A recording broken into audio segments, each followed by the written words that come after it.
तो प्रथम ये जिहड़े श्लोक आसा दीवार दियां इन्हां महान पौड़ियां नाल जो जुड़े हुए ने, इहदे च गुरु दी महिमा, गुरु दी उपमा है और गुरु नूं महान ज्योति आख्या गया है।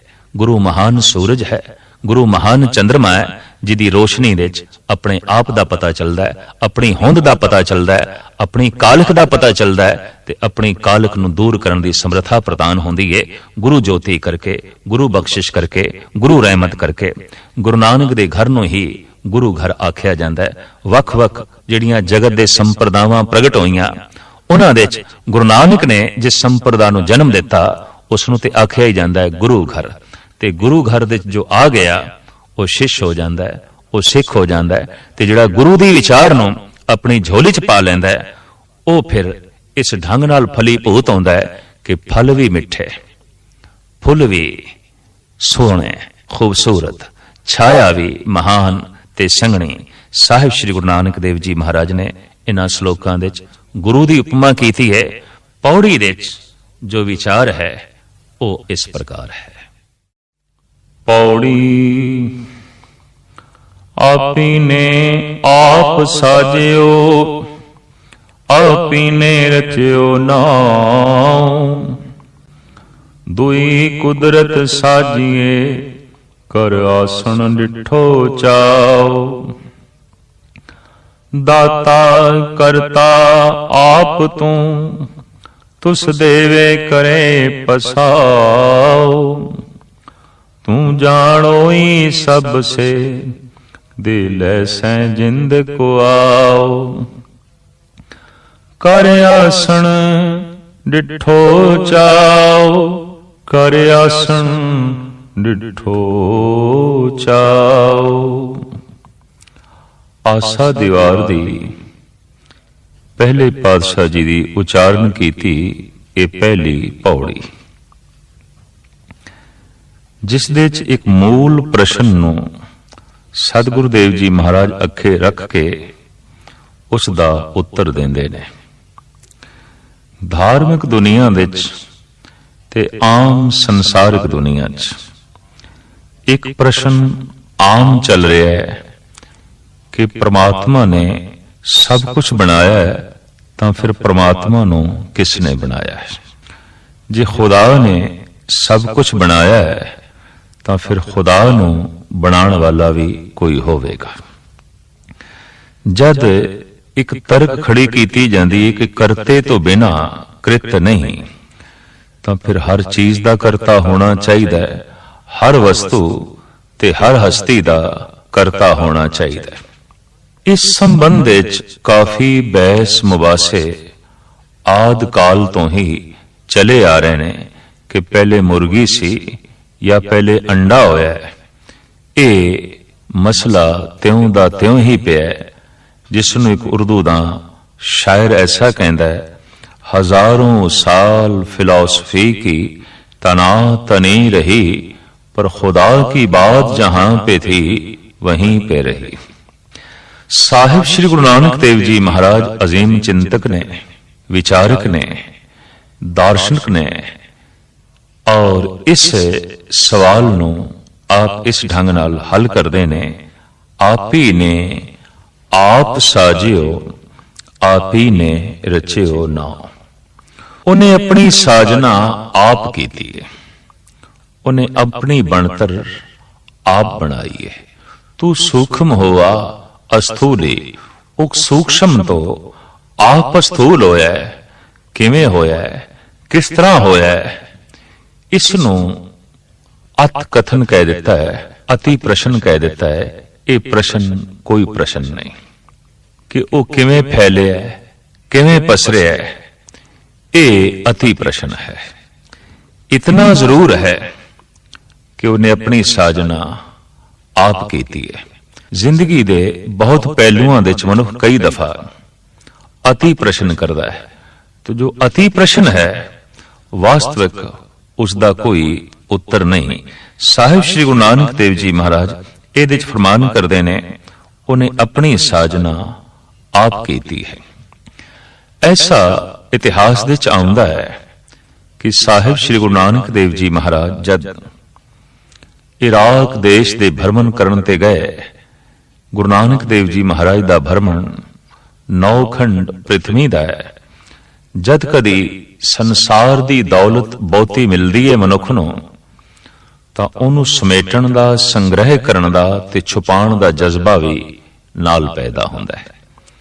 ਪਰ ਜਦ ਅਧਿਆਤਮਕ ਦੀ ਦੌਲਤ ਮਿਲਦੀ ਹੈ, ਰੱਬੀ ਦੌਲਤ ਮਿਲਦੀ ਹੈ, ਰੂਹਾਨੀ ਦੌਲਤ ਮਿਲਦੀ ਹੈ, ਤਾਂ ਫਿਰ ਮਨੁੱਖ ਦੇ ਅੰਦਰ ਇਸ ਜਜ਼ਬੇ ਦਾ ਜਨਮ ਹੁੰਦਾ ਹੈ ਕਿ ਉਹਨੂੰ ਮੈਂ ਵੰਡਣਾ ਹੈ, ਉਹਨੂੰ ਮੈਂ ਤਕਸੀਮ ਕਰਨਾ ਹੈ। ਦੁਨਿਆਵੀ ਦੌਲਤ ਜੇ ਬਹੁਤੀ ਵੰਡੀਏ ਖਤਮ ਹੁੰਦੀ ਹੈ, ਘਟਦੀ ਹੈ। ਅਧਿਆਤਮਕ ਦੌਲਤ ਜਿਤਨੀ ਵੰਦੀ ਹੈ ਉਤਨੀ ਹੀ ਵੱਧਦੀ ਹੈ। ਜਿਤਨੀ ਤਕਸੀਮ ਕਰੀਏ ਉਤਨਾ ਹੀ ਵਾਧਾ ਹੁੰਦਾ ਹੈ।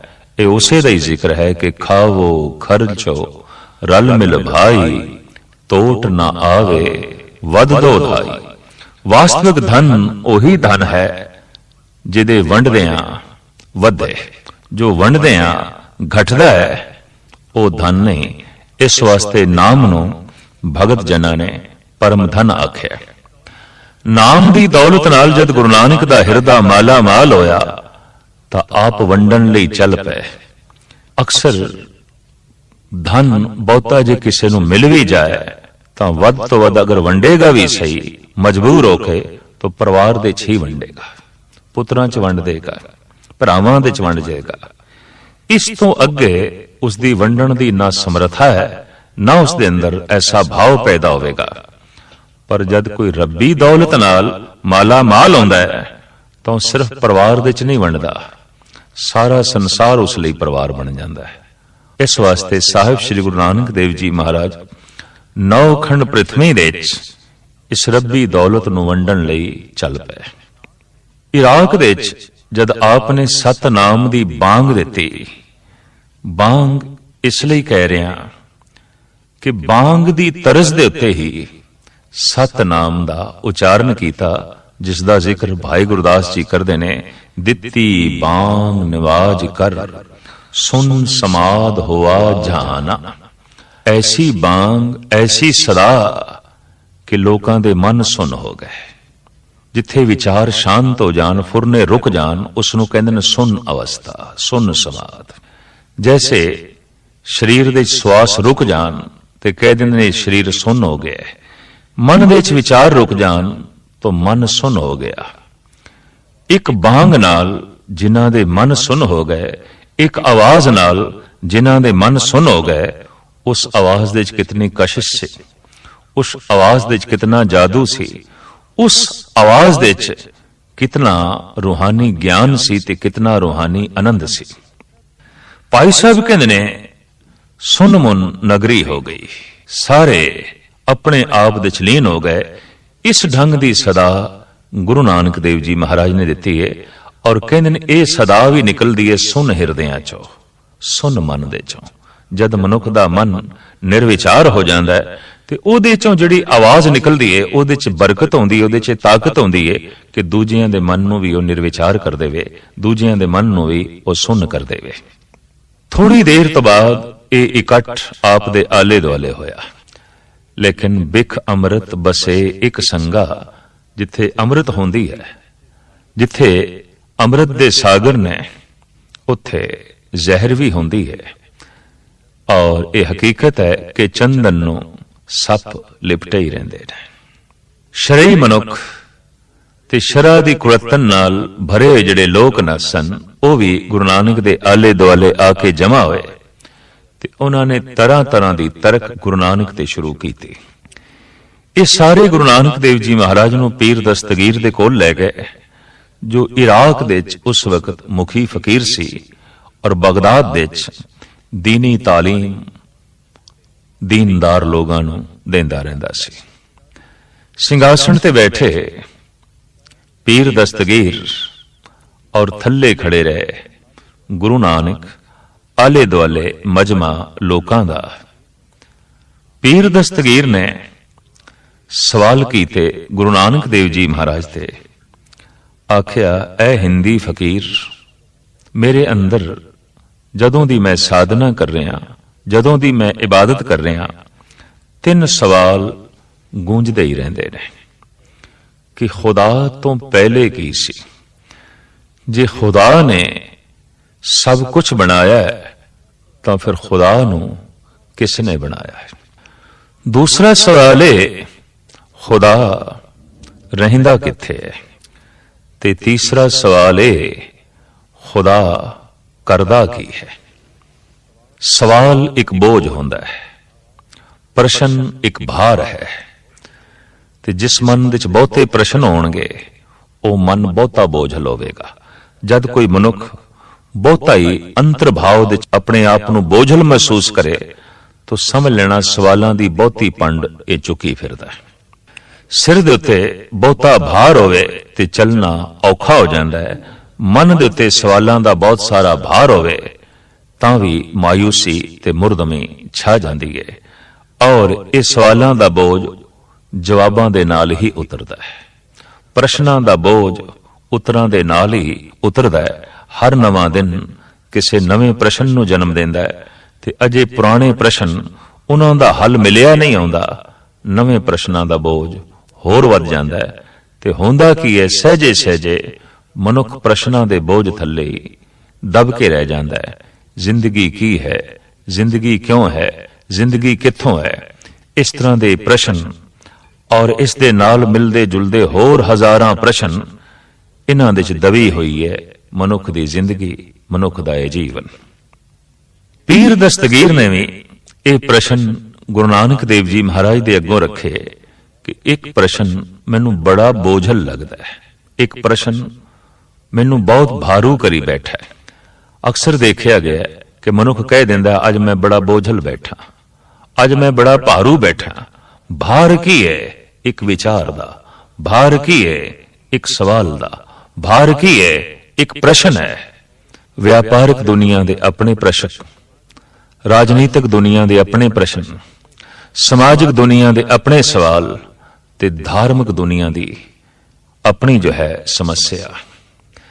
पीर दस्तगीर ने कहा कि यह प्रश्न जो मैनू बार बार बोझल करता है वो ये है कि खुदा तो पहले की सी और खुदा नू किसने बनाया? जे सब कुछ खुदा ने बनाया है ते जे इस तर्क नू प्रबल मन लईए तो फिर खुदा नू बनाने वाला भी कोई होना चाहिए। दूसरा, आया खुदा रहिंदा किथे है? ये प्रश्न भी क्यों उठता है कि दुनिया भर दी मुख्तलिफ धार्मिक किताबां दे ते धार्मिक लोगों दी जुबानां तो निकले हुए बोलां दे च यह आख्या गया है कि खुदा पताल दे च है, सतवें आसमान दे च है, बैकुंठ दे च है, जन्नत दे च है, कैलाश पर्वत दे च है। गरज के इस तरह दे अनेकां तरह दे सवाल ने, उन्हां दा यह जवाब है कि लभो अगर खुदा नू तो सतवें आसमान ते लभो। मैं थोड़े दिन होए एक लतीफा पढ़ रहा सी। खुदा बहुत चिंता च, खुदा चिंता च, रब चिंता च, ऐसा ही एक विचारक ने खुदा दे बारे लिखिया। देवते फरिश्तियां दा इकट्ठ परमात्मा दे आले दुआले होया, खुदा दे आले दुआले होया ते देवतियां ने पुछया भगवन चिंता केड़ी गल दी? चिंता इस गल दी है कि मनुख दी पहुंच बहुत वध गई है ते मैं सोचदा मैं किथे रवां, क्योंकि जिथे मनुख पहुंचेगा मनुख दी पहुंच ने हर थां नूं नरक बनाना है। क्योंकि अज तक जिथे जिथे मनुख पहुंचे है उन्हें नरक नूं जन्म दिता है और जिथे जिथे मनुख मौजूद है उत्थे उत्थे नरक ही है। इस वास्ते मनुख ने भी मान लिया है कि स्वर्ग किसी होर थां ते होवेगा, किसी उच्ची थां ते होवेगा। कम से कम जिथे मैं हां उत्थे ते नरक है, चाहे वह मनुख पहाड़ ते है ते चाहे वह मनुख जमीन ते है, चाहे वह मनुख किसी थां ते भी रह रहा है।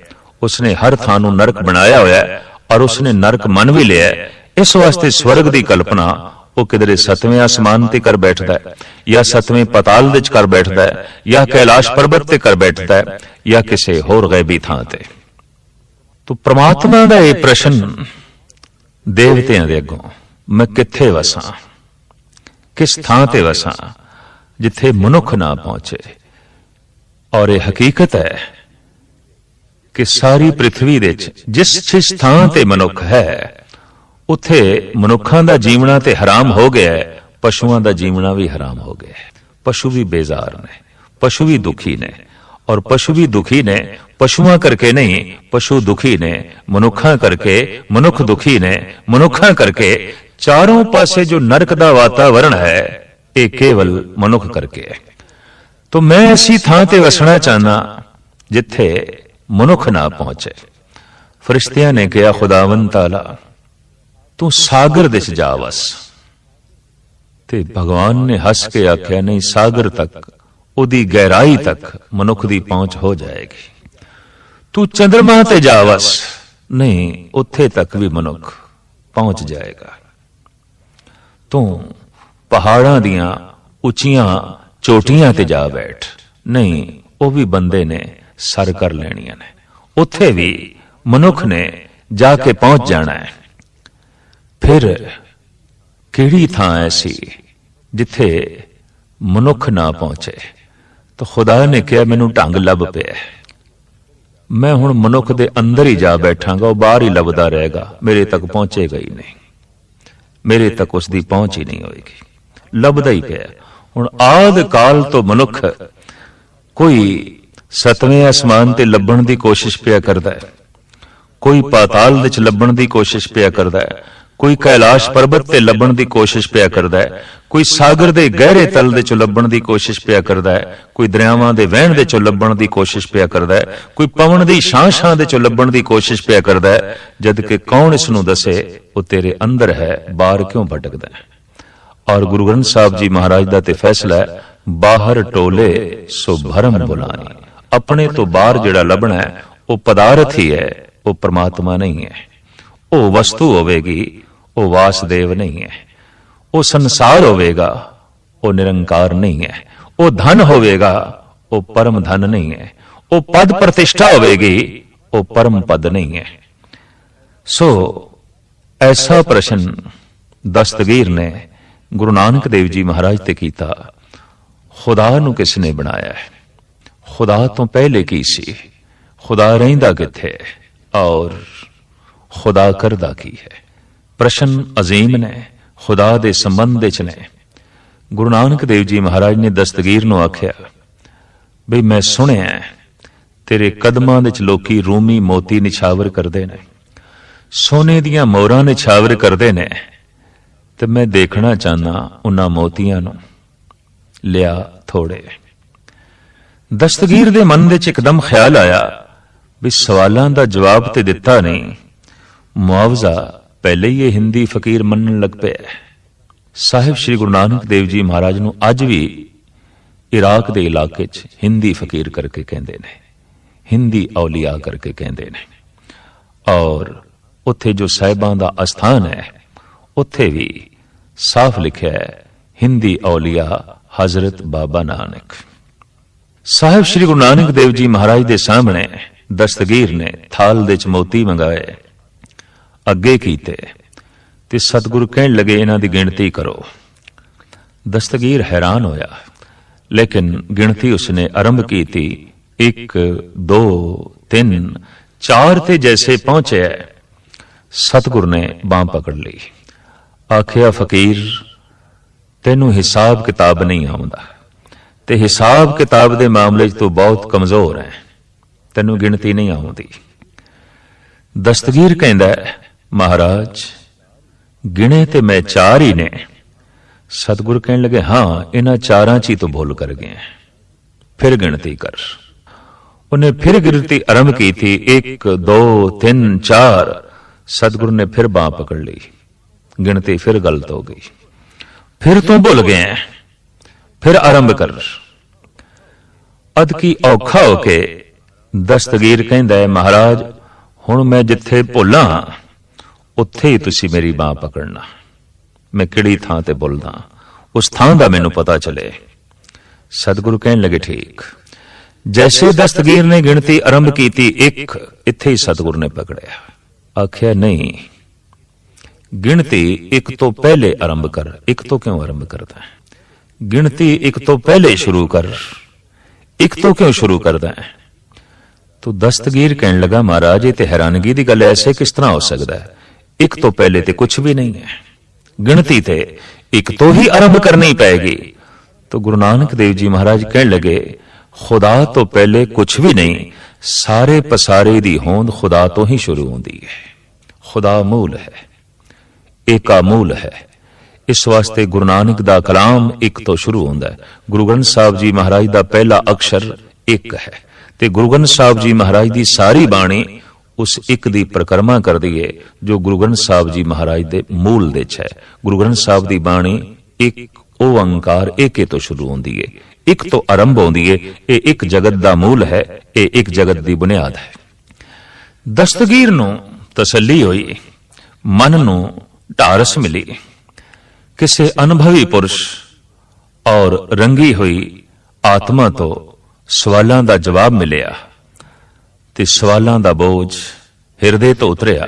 दूजा सवाल अगों रख दिता, महाराज ऐसा जिहड़ा खुदा है, जो जगत दा मूल है, संसार दा मूल है, रहिंदा किथे?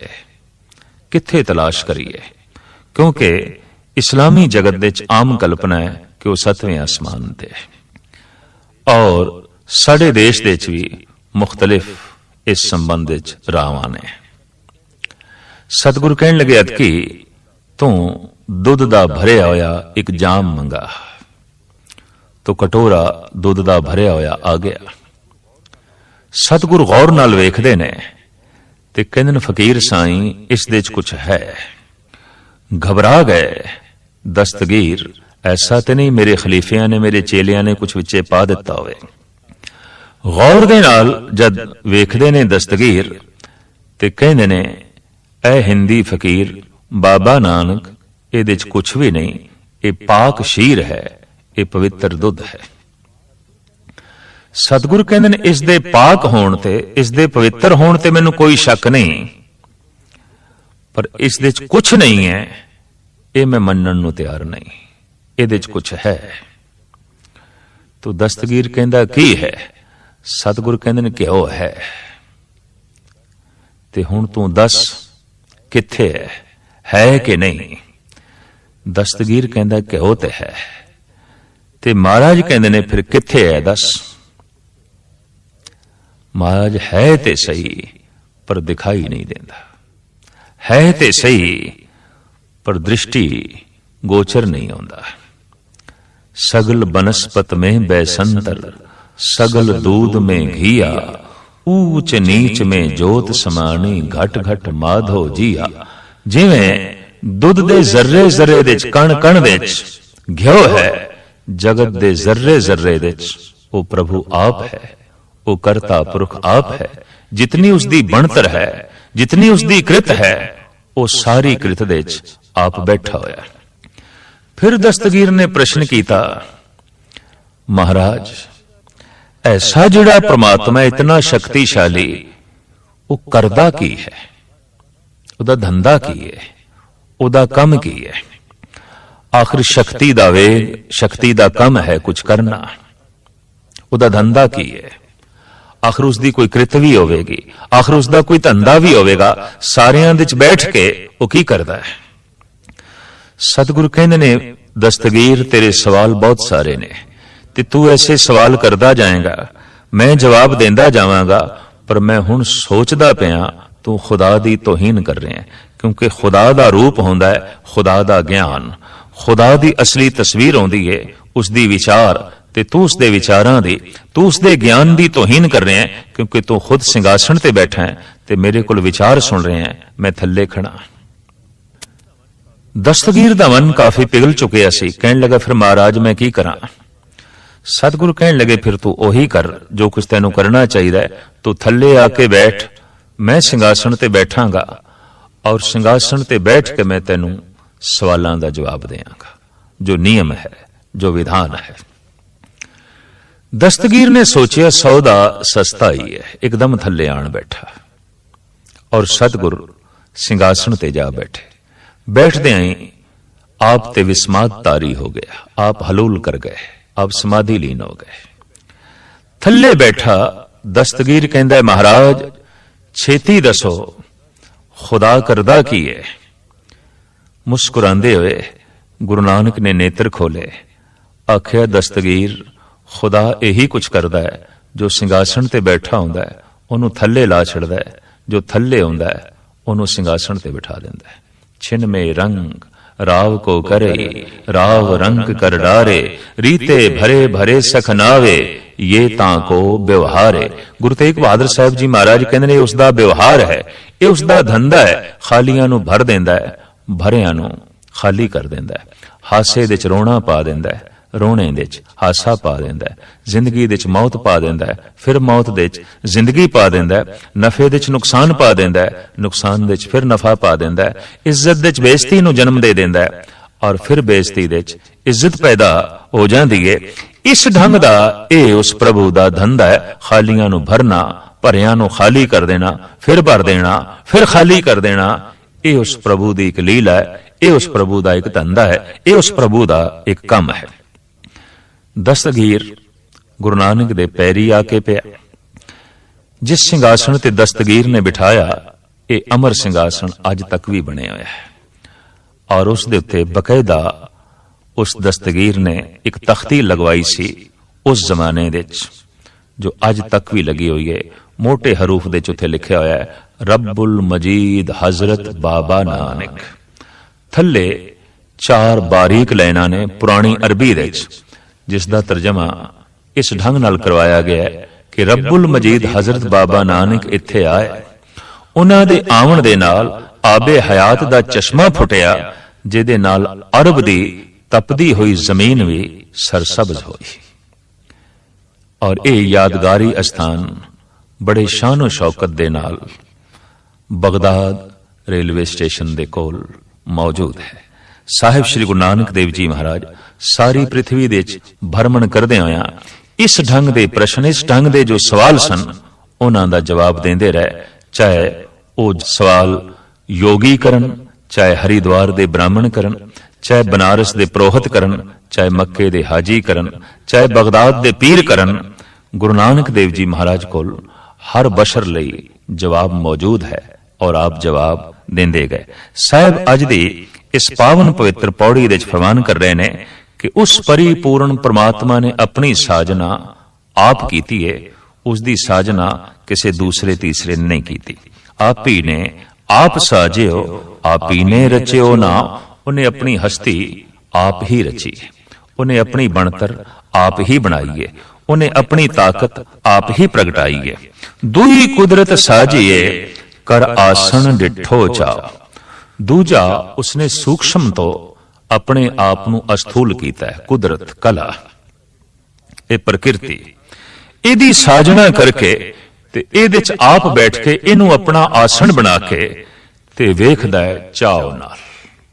ਰੇਤ ਦੇ ਜ਼ਰਰੇ ਚ ਵੀ ਬੈਠਾ ਹੈ, ਸੂਰਜ ਦੀਆਂ ਕਿਰਨਾਂ ਦੇ ਚ ਵੀ ਬੈਠਾ ਹੈ, ਸਾਗਰ ਦੀਆਂ ਲਹਿਰਾਂ ਦੇ ਚ ਵੀ ਬੈਠਾ ਹੈ, ਪਹਾੜਾਂ ਦੀ ਬਰਫਾਨੀ ਚੋਟੀਆਂ ਚ ਵੀ ਬੈਠਾ ਹੈ, ਕੀੜੇ ਦੇ ਚ ਵੀ ਬੈਠਾ ਹੈ, ਹਾਥੀ ਦੇ ਚ ਵੀ ਬੈਠਾ ਹੈ। ਹਾਥੀ, ਕੀਟੀ, ਤ੍ਰਿਲੋ ਆਦਮ ਏਕ ਅਖੰਡਤ ਬਸੇ ਅਨਾਦਮ। ਇਹ ਸਾਰੇ ਉਸ ਦਾ ਆਸਣ ਨੇ। ਹਰ ਆਸਣ ਤੇ ਉਹ ਬੈਠਾ ਹੈ, ਚਾਹੇ ਰੇਤ ਦੇ ਜ਼ਰਿਆਂ ਦਾ ਆਸਣ ਹੈ ਤੇ ਚਾਹੇ ਸੂਰਜ ਦੀਆਂ ਕਿਰਨਾਂ ਦਾ ਆਸਣ ਹੈ, ਚਾਹੇ ਪਹਾੜਾਂ ਦੀਆਂ ਚੋਟੀਆਂ ਦਾ ਆਸਣ ਹੈ ਤੇ ਚਾਹੇ ਸਾਗਰ ਦੀਆਂ ਲਹਿਰਾਂ ਦਾ ਆਸਣ ਹੈ। ਇਹ ਹਰ ਆਸਣ ਦੇ ਉੱਤੇ ਬਿਰਾਜਮਾਨ ਹੈ ਤੇ ਬੜੇ ਚਾਅ ਨਾਲ ਬਿਰਾਜਮਾਨ ਹੈ। ਦਾਤਾ ਕਰਤਾ ਆਪ ਤੂੰ, ਤੁਸ ਦੇਵੇ ਕਰੇ ਪਸਾਓ।